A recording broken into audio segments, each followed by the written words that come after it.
All right, hi, welcome to part 2 of Saturday, June 22nd of 2024. The time, it is currently around quarter after midnight.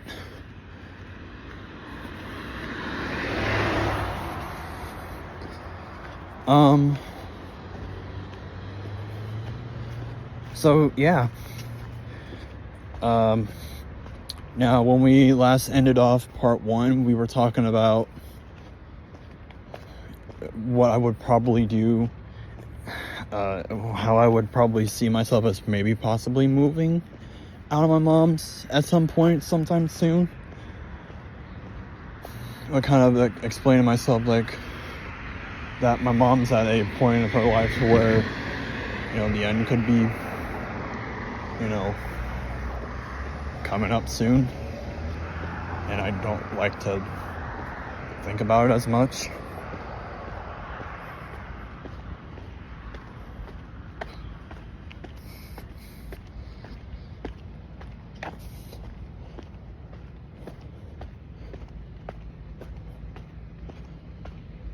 And I said that the first major death in my life was my grandma back in 2015. And we were real close and all that. And she died of liver cancer at the age of 75. She literally died 2 days after her 75th birthday. And that was the only thing she really wanted. She wanted to live on her 75th birthday. And she did. So that's why, towards mid-June, it's kind of like a touchy time of the month for me, even though it's my birthday month.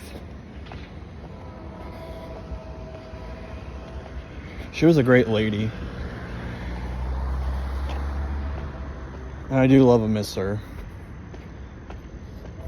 The second major death that really affected me, it kind of still affects me to this day. As many of you all know, I kind of even documented most of parts of my life during that time frame.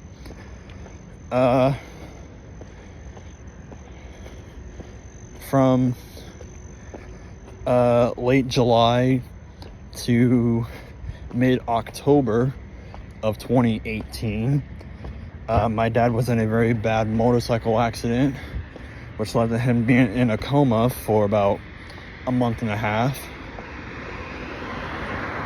He wakes up from his coma, and then he eventually, died. Just the fact of, getting the news that, hey, he was in a bad motorcycle accident, he's in the hospital, just seeing him all beat up and bruised up, laying in a hospital bed,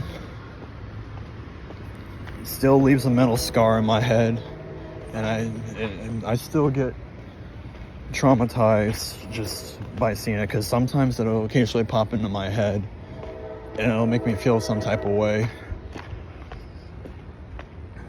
He would have turned 66 that November, but he died about a little over a month before his 66th birthday.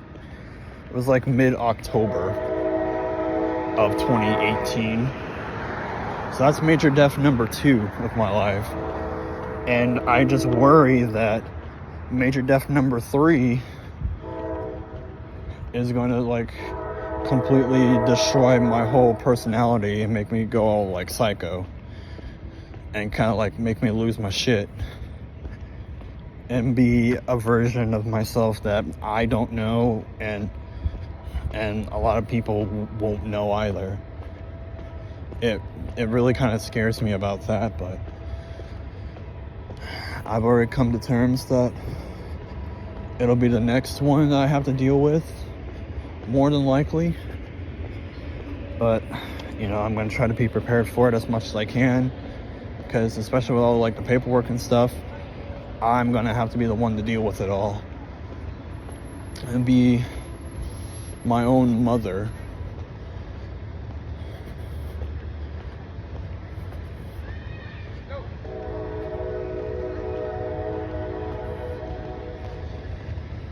Now, my mom's a great lady, and, you know, I love her.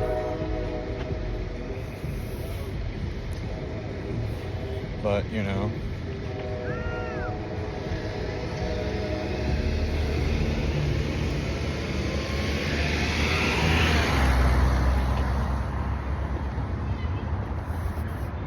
I don't know why that guy was just staring at me when his light was green. He has the right of way.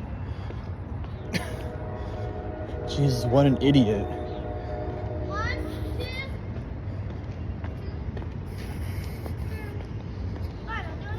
Anyways, I just fear that, you know, my mom's 65. She just turned 65 in March of this year. And it really scares me that, you know, she's becoming the age to where, you know, she's coming to the end of her life. But as far as I know of, she doesn't have any health problems, as far as I know of. But, you know, that all could possibly change within the next, I don't know, a couple years or so. And that kind of scares me.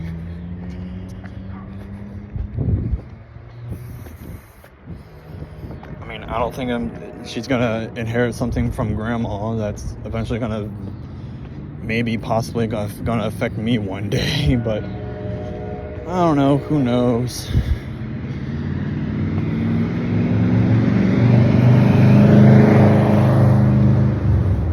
But the main thing about why I wanted to bring up those points at the end of the last part and beginning of this part is that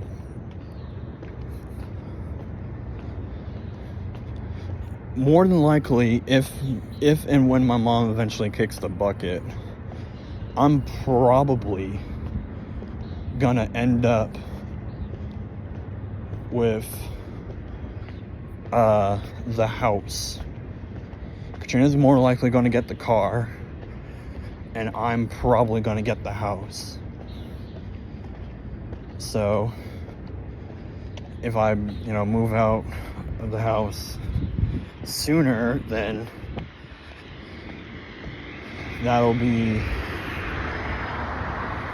it'll probably end up being reverse. But if I stay, then I would more likely be guaranteed to have the house. Because the thing is that my dad owned 3 houses. One of them has currently being leased out. And then it's just a little house and then the main house that we have under our control.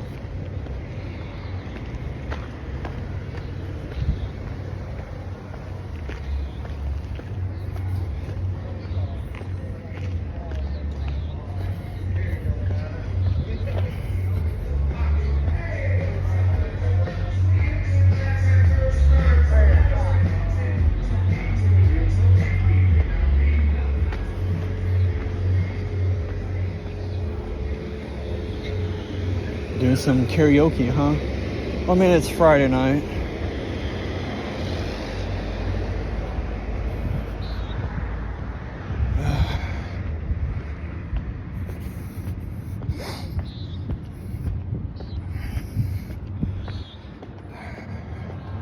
I'm probably gonna have to make myself something to eat.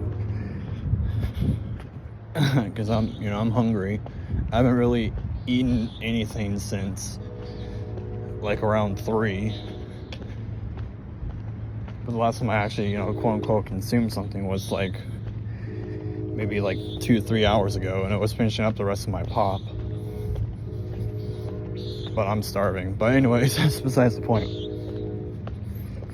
All I know is that as long as me and or Katrina have at least 2 of the 3 houses that my dad once had, which they're all next to each other, then we should be fine. Because as long as we can keep 2 of the 3 within the family, we're fine. So Katrina currently has the smaller house, and she has, you know, the 2 boys with her in there. And the other house, the main house, is just me and Mom.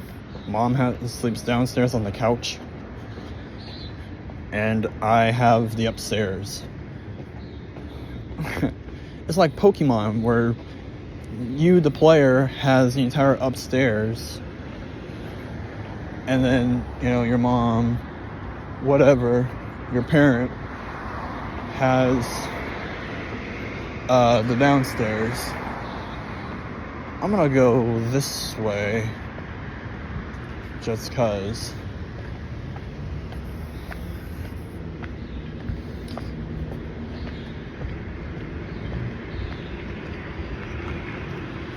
Alright, we're gonna go ahead and end this part off right here. Thanks for watching part 2. We'll see you in part 3 coming out soon, right here at the courthouse.